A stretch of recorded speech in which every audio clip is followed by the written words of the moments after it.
Good morning. Welcome to Up to the Minute. It is a Friday, April the 30th, the last day of April. Boy, it's hard to believe May is almost here. Stick around for the next half hour or so. We've got your HCC news and information. We're featuring two NISOD winners this morning. Did you get a chance to check that out last night with the awards presentations? Well, we've got two of the winners from HCC on our show today. We'll hear from them shortly. But first, my co-host every Friday, Frank Cooper. Good to see you back, Frank. Thank you so much, man. It's good to be back, boss man. How you been? I've been good. You know, I don't know if you had a chance to watch anything like the NFL draft last night, but some interesting things to talk about. And at least one couple of local players got picked up in the draft. In fact, one of the Houston Cougars. We'll talk about that in a few minutes. But Frank, we'll talk some sports later in the show. Why don't you tell folks about our social media? Absolutely. Guys and gals, you want to catch the latest episodes of Up to the Minute, you can check us out all over social media. So Facebook Live, we are Monday through Friday. We're also on Instagram, Snapchat, Twitter as well, LinkedIn too. And then for all the latest 4 episodes, you can also go to YouTube. Just search Houston Community College District for more campus interviews and what's going on around the HCC universe. That's right, the HCC universe, like to call it that. So speaking of our universe, we've got a couple of special guests today. Dr. DaeJan Grigsby is joining us this morning. DaeJan, good to see you with us. We're gonna get you to unmute your mic, but we're gonna take a short break and we're gonna come back with you in just a few minutes. So stand by, we'll be with you shortly. But right now we're gonna start with Jennie Waldo. She was on our show not that long ago. She is the program coordinator with HCC's Filmmaking Department, also one of the NISOD winners and our Film Friday guest. Good morning, how are you, Jennie? I'm good, how are you? Good. First off, congratulations on the award. Thank you. You didn't have a chance to see last night's presentation, or did you? No, I didn't. Unfortunately, I teach Thursday evenings, and I was kind of hoping to duck out of my class quickly and kind of wrap it up. But, you know, students come first, and they had questions, and our class went on, so. How did it, obviously, you found out you were nominated for this award, then the award was presented to you. How does it feel and what does it mean to you to receive this type of award? I mean, honestly, I think it's one of those things where it's always nice to be recognized for the efforts that you're doing. At the same time, I'm kind of like, oh, who, me? You know, what? You know, so it's been just a really wonderful surprise. And I don't know who nominated me, so thank you to whoever it was. But I'm always trying to, do new things with my students, bring them onto projects, work with the faculty. We've got a small department, so it's really wonderful. We've got a really great group of people that, we're just constantly kind of pushing the program in new directions. And speaking of the program and new directions, last time we had you on the show, we talked about your feature film that you're working on called Acid Test. In fact, you've got a few students working on it as well. Maybe you can give us an update on the project. Yeah, well, we are currently waiting for festival selection. So we've applied to a few different festivals. The short film that it's based on screened at Austin Film Festival. So fingers crossed, Austin Film Festival, please take our film. And it's been a really great ride, both on the short film and the feature. I had students come and work on the project. For the feature film, they actually got class credit for it because it took us 21 days to shoot the film. And a lot of them got work off of it. Sometimes it's been hard to get them back into class because they're off working with all the professionals they met on set. So it's been really heartwarming. It's been a great experience to share that with them. And you use this film in your classes to teach, obviously bringing them on the set. But what can students get out of the film when you can show them as a project? What can you use? How do you incorporate that into the curriculum? Yeah, well, I use it a lot for editing, honestly, and for production protocol. A lot of them are struggling, especially when you're a student and working on individual projects. you're kind of working in a very small group of people, you and maybe a classmate or a couple of friends trying to put together something. And so they don't quite understand, even though, we try as instructors to kind of teach them how a larger set runs and to instill those habits about how do you storyboard, create a shot list, schedule your production, how does that run? And so I use it a lot as a model. And so I'll show them the different coverage, all the different takes that we took for a particular scene. And I'll kind of walk them through the edit. Sometimes I'll show them an early cut of a scene and then the final cut, and then obviously going through distribution. This is my first time with a feature film. And so this is all new for me. So it's great, again, to be kind of sharing what I'm learning with my students so that they can kind of learn along with me. Right. And I know, I've been on a few film sets, but it seems to me that in the film industry, it's in a lot of cases, it's certainly what you want to get the background and the training, but it's who and networking is a big deal. And I imagine you incorporate that in your classes as well to teach students to get out there, at least get involved in organizations to get your name and your face out there. Yes, definitely. I mean, networking is across the board. I mean, they need to network with their fellow students because those are their peers that are going to be hiring on projects and get, asked for recommendations.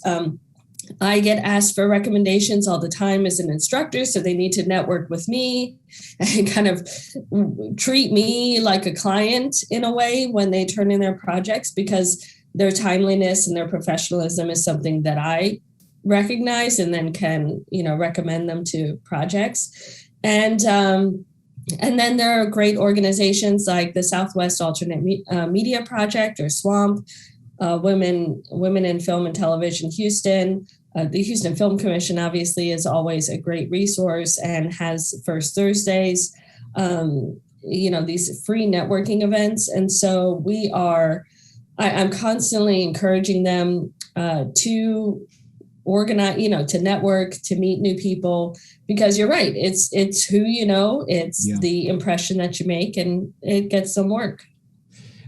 All of our lives changed back in 2020 in March when we went off for spring break and really didn't return for most of 2020. How has that changed your instruction? I mean, obviously you had to do everything online because of COVID. Where are you now with that? Are you still doing it? And then are you guys going to get back? Are you looking forward to getting back maybe this summer or in the fall? Yeah, it's certainly teaching something that's hands-on like filmmaking is very difficult in an online environment.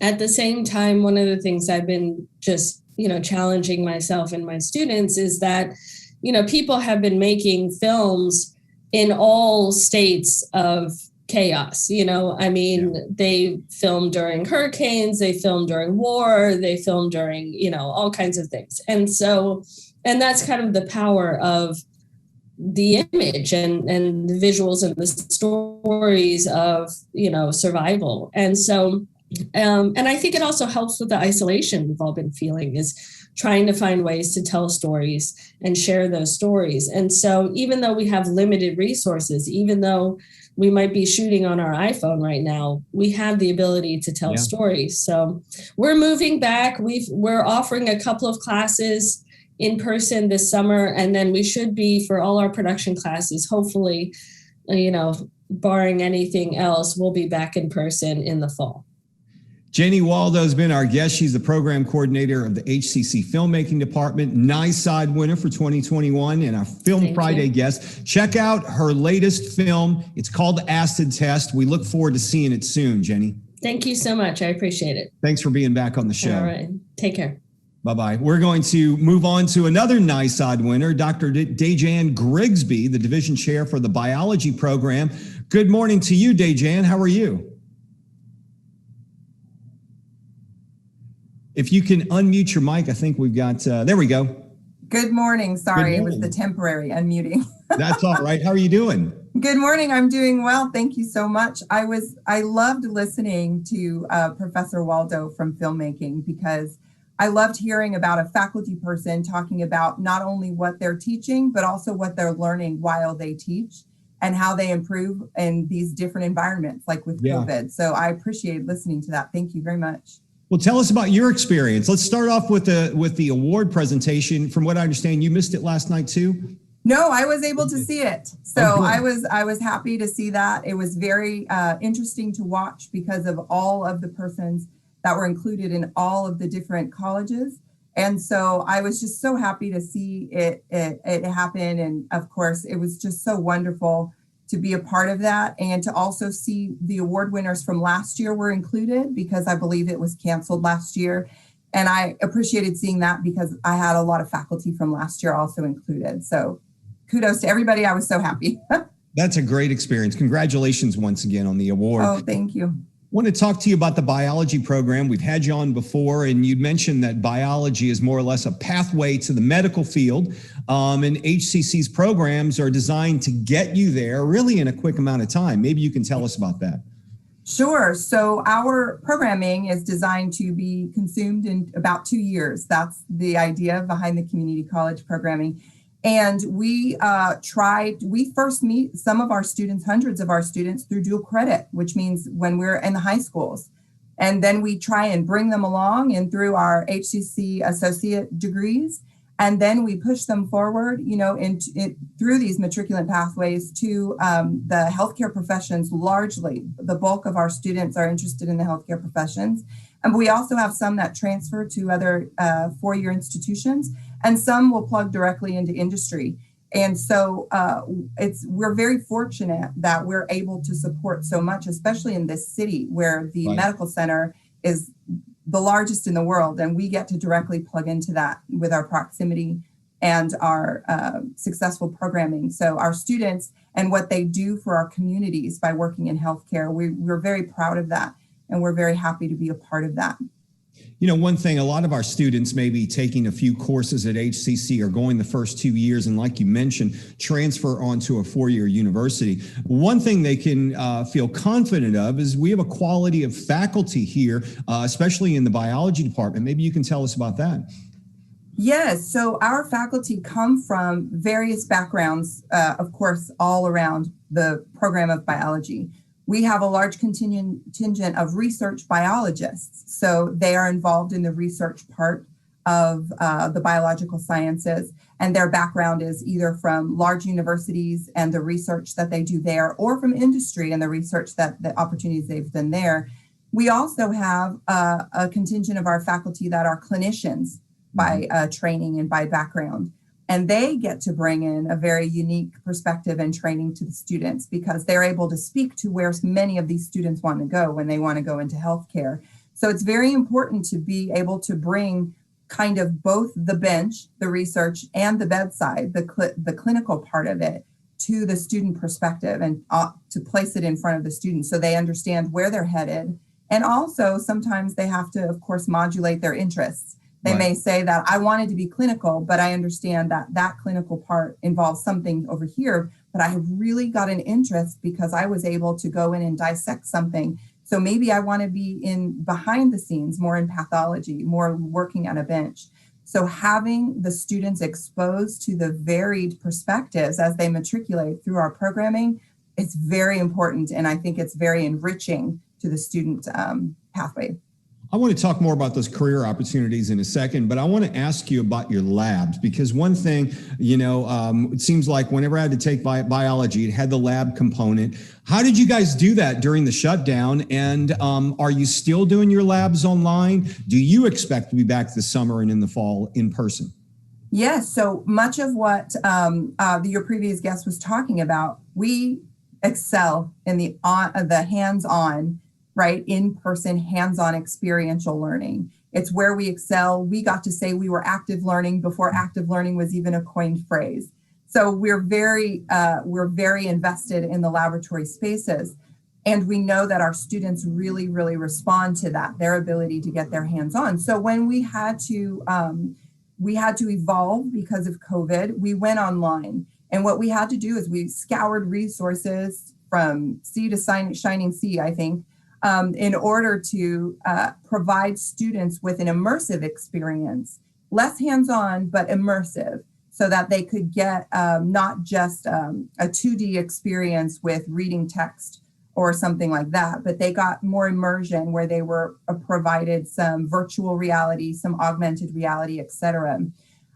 We are matriculating back to campus. This summer, we have our laboratories back up and running, and in the fall, even more so. So we are coming back. However, we still will try to see what the best way to possibly or potentially continue to offer online laboratory and what the potential of that might be. More recently, we started using online lab kits to see if that was better than just full immersion, but also trying to give them hands-on while at home if they weren't able to come to campus, which they haven't been. So we have some sections that are running with the provision of online lab kits, and we're going to get those report out starting at the end of this semester. We're going to continue in a few sections in the summer and even a few more sections in the fall to see if the kits that we've chosen are actually beneficial to what our goals and ideas are for that hands-on learning. So we're trying in a few different avenues to try and meet the students in the current situation and trying to still provide what we hope to be gold standard programming. As your students graduate, let's talk about the job possibilities they could get out for. You mentioned one, maybe if you like dissecting something, you may go into pathology. What are some of the roles your students would be playing?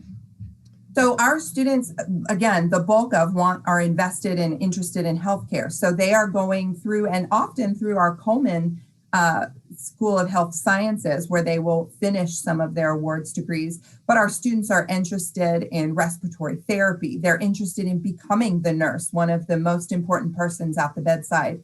They're interested, we do have a few that are interested in going on to physician's assistants.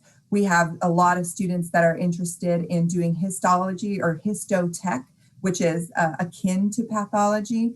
We've got students that are interested in biotechnology. In fact, our program, biology academic program, just received permission or final permissions to grow our programming. And we have a new program coming out of the biology department in collaboration with some workforce. And it's called the Advanced Technical Certificate in Biomedical Technology. So we look forward to the semester when we can start receiving students. We're just waiting for the final SACS sign off, but the board has signed off, our curriculum committees and HCC have signed off, the Texas Higher Education Board, curriculum coordinating board has signed off. So we are just waiting for the first day that we can have student foot to pavement for this ATC program, which is actually a post-bac program, which means students who are going to matriculate through it already have a degree.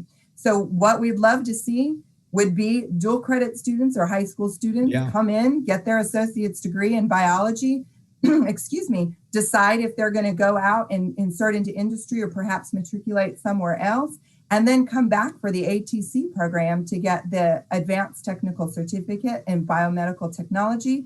And then we release them into the world so that they can be integral in all of the new kind of inventions and things that are on the fore of healthcare now that everybody's interested in that because of COVID. Sure. So we're really excited that we have even a further step that we can help shape students in their success in their life.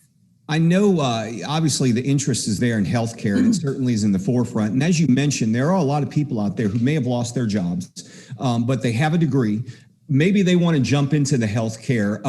Are you guys doing year-round enrollment with your programs or traditional fall, summer, spring semester? And if someone wants to apply, can they do that now for any of your programs, especially the short-term certification ones?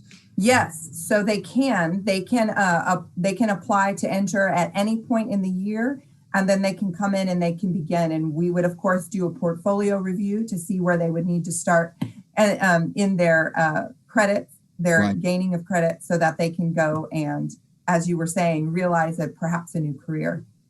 Yeah, a lot of folks, unfortunately, may be looking for a new career, but on the bright side, maybe you'll be making some more money in the long run, become one of our graduates and get trained better for the workforce. Dr. DaeJan Grigsby, Division Chair of the Biology Program, and once again, a 2021 NISOD winner. Congratulations on that, and thanks for being here on the show.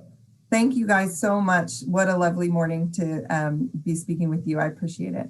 Thank you. And if you're interested in our biology program and all the things they offer, the courses, we'll have a link in the social media post for the show so you can explore the program. And keep in mind, folks, register. Thanks, DaeJan. We'll talk to you soon. Thank you. Bye-bye. Thank you. Bye-bye.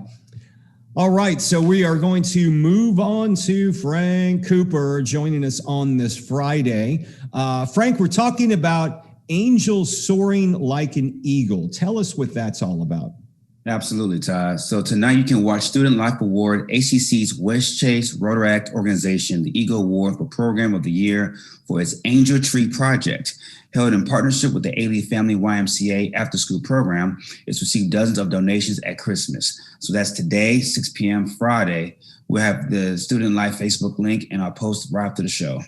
All right, check that out. Also, Fashion Fusion. Hey, folks, that's coming up. We're doing it virtually. Some of it's going to be live this year, but you can only watch it on Facebook Live on our webpage, just like you're watching this show, or on the Museum of Fine Arts Houston. All right, we missed it last year, but it's back virtually at least, and it's next week, the HCC and Museum of Fine Arts Houston partnership for their 6th installment. They've been doing this for 6 years now. It's called Fashion Fusion, and it's it'll show off designs inspired by permanent collections at the Museum of Fine Arts Houston. There are 4 categories: antiquities, Renaissance, Baroque, and modernism. 7 p.m. Thursday, May the 6th. That's just less than a week away. You can watch it on Facebook Live. We'll have the information in the social media post for our show. Frank, of course, this time of year, a lot of folks are testing to see where they stand in getting into college, and we've got some test-taking strategies for them. Absolutely. So another counseling and ability services virtual event will help students with their tests. Help with this time of the year. I know a lot of students have test anxiety. I know I did in college and high school, and I wish I knew about programs like this. But it is today, April 30th at noon today. Speaker will be Kevin Fuller. So link to register in the events calendar for info, or contact kevin.fuller@hccs.edu. Frank, there's a customized jigsaw puzzle class that's coming up. Hey, it's free for all of you to learn how to turn your favorite photo into a one-of-kind jigsaw puzzle.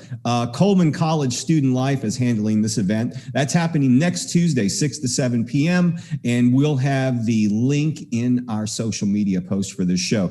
Student work study program, it's out there, Frank, and it's a good way to pay for your classes with tuition and loans, more or less, that you don't have to pay back. Start the 2021 year off the right way by participating in the work study program. There are plenty of options and positions for funding it, and it is available. So for more information about that, go to hccs.referrals.selectminds.com/work-study/. Yeah, we'll have that link in the post because it's a mouthful for him and it's very long. I know we don't expect you to be writing it down. So we'll put the link in the social media post for the show. All right. As we've been talking about throughout the show, we mentioned it for biology in our film program. If you're ready to change your life, get into maybe the workforce, get a better job, get your degree, move on to another college. We've got it all here at HCC. You can sign up for classes right now for the summer, both sessions, and also for the fall. That's right. You can sign up today for the fall. And we've got 5 different options and ways to learn, everything from strictly online to hybrid courses with a little bit of online, some in person. And Frank, we're going to get students back on our campuses this summer and the fall with face-to-face classes again. Absolutely. And this is a great thing for students and administration alike. So it's going to be smaller class sizes due to social distancing. But as of right now, let's go and get signed up now, because the sooner you can get signed up now, the more availability for classes for yourself. And you know, with the enrollment, sometimes classes get full very, very quickly. So the great thing about HCC is we're doing the fall enrollment right now. We're not waiting until later on in the year. So take advantage of that. And let's get these butts in the seats. Let me ask you this, Frank, because I know when you started working with at HCCTV, you were doing some commuting during the weekdays to go back and finish up. I think you were getting your master's. Is that right, at Texas A&M? I was, yeah. I was going twice a week, hour and a half there and hour and a half back. And I really wish we had online options during that time. Well, that's what I was going to ask. Would that have worked for you? Absolutely. Because the time I would have been on the road for 3 hours a day, twice a week. I could have used that, studying and being in the confines of my own home, right? Taking care of my work. So it would have been a lot less stress on myself and on my car. Yeah. Oh, yeah, absolutely. Because you think of that now, and that's just crazy. You're spending 3 hours twice a week, driving, commuting out to Texas A&M. When now you can do it simply online, and maybe a hybrid where you go there. If you would have gone there, maybe just for labs or for once a month, that might have been a little bit more feasible. But students, you have that option. Go to hccs.edu/now for all your registration needs. Okay, so Frank, last night the NFL draft 2021 started. I wasn't really interested in it. I saw a few things come up. I follow Ian Rappaport on Facebook, and he's always good about putting out some information. So he was releasing information all throughout the evening. But hey, Texans don't draft till next week. Realistically, next year is when it may count, because they'll have probably the worst record in the NFL. But hey, that's just the way it is. But one of the bright spots last night was a U of H player going in the first round. Yeah, a defensive lineman won the first round of U of H. I can't remember his name, but when I heard his name, I'm like, oh, wow, that's great for him. 28th, he went to the New Orleans Saints, and he's a lineman. And they say that one of the things that attracted the scouts, they always like the way guys are built, their heights, their weight, their athletic ability. And they said his arm span is like the longest arm span of any lineman in decades. So the guy's just an athletic wonder. He did a great job at U of H, wonderful student, great human being, and looks like he's going to be headed to the New Orleans Saints. And you know what? I was born in New Orleans. I've always followed the Saints. I've always been a Saints fan. And it's good to see him on a team that at least I care about. Yeah, shout out to Payton Turner, man. He's going to a great situation. Sean Payton is a great head coach. They have a great culture there. So, and the Saints defense was a top 5 defense last year. So he's come into a situation where he doesn't have to succumb to the pressure as far as being the guy to bring pressure to the quarterback and be that franchise changer. He can come in, he can learn from a lot of the defensive players that's there already. I like to see players go into great situations and to where they can learn and get brought along slowly. So I can't wait to see Turner play this year. And, some other nuggets, man. The Bears, GM Ryan Pace, was right his wrongs by trading up to get Justin Fields. A couple years ago, he passed on Deshaun Watson and Patrick Mahomes. Yeah, well, it's interesting because Rappaport was saying yesterday that the Bears and was it one other team the Packers had interest in the Houston quarterback, of course, and we're still talking trade. So you were wondering if any type of trade was going to go down. That didn't happen at the last minute. But apparently the Packers, they've got some issues with their quarterback as well, because from what I'm hearing, Aaron Rodgers is very upset that he hasn't reached a contract agreement with him. And guess what? The folks over at Jeopardy, they had him guest host, and they're thinking he's our guy. We may want him to come work for us on Jeopardy full time. So if you have the chance, you're like in your late 30s and you're already won a Super Bowl, you're phenomenal, but you're in the midst of a wonderful television career where you could make millions going to Jeopardy, I might say, hey, I think I might go do the TV thing. Yeah, and on top of that, he can make 18 to 20 million a year on Jeopardy and not get hit. Exactly. Exactly. Nobody's going to hit you. You're home on the weekends. He can move his family or fly him to LA, whatever he wants to do. You got the money to do so, but you got to wonder. They've really. It's hard to look because the Packers always seem like a solid organization. They get it right. They have good relationships with their players, but this just seems like it just kind of exploded over the last few weeks. They wet the bed on this one. They wet the bed severely on this one. I think about 2 years ago, they had just gave Aaron Rodgers a 3-year extension. And then a year after that, they drafted another quarterback in last year's draft. And I'm like, if you have a quarterback who's, he's in the mid to late 30s, but he's still playing high quality football. Yeah. He was MVP this past season. You need to build and draft pieces to put around him in his twilight of his career. Like, look what Tampa Bay's doing with Tom Brady. Tom Brady's going to be 43 when the season starts. He has no intention of retiring. After pieces. So, like, I don't know why the Packers are going out of the way to, make this guy angry.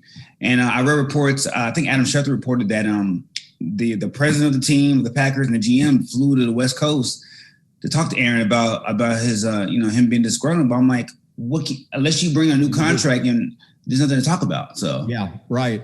Well, Aaron Rodgers, your new Jeopardy host, folks. You heard it here on Up to the Minute. That's what I'm thinking. Hey, if I had the choice, be hit by a few linemen or go make millions doing Jeopardy 4 or 3 or 4 days a week, why not? I'd go with the Jeopardy thing any day of the week. Hey, Frank, thanks for being here today. We're going to wrap up today's show. We're going to hopefully see it next week, late next week, right? Absolutely. I'll be there next week, next Friday. All right. That sounds good. Next week, it's also kicking off Asian American Pacific Islander Heritage Month. And we've got a number of guests talking about that. Dr. Nithi Savanthanathan, the Director of International Student Services. He'll be discussing the culture. And it's also Mental Health Awareness Month, Frank. Oh, I'm sorry. I had put that in my, yes. Oh, so it is fitting that we'll welcome our regular guests who will join us for our first Monday of every month, Dr. Sean Fitzpatrick of the John Center of Houston. So that's right. Dr. Fitzpatrick will be here. I'll be here. Frank will be back next week. He's going to be off a few days, but we'll see you next week, and we'll see you all on Monday live, 10 a.m. right here and Up to the Minute.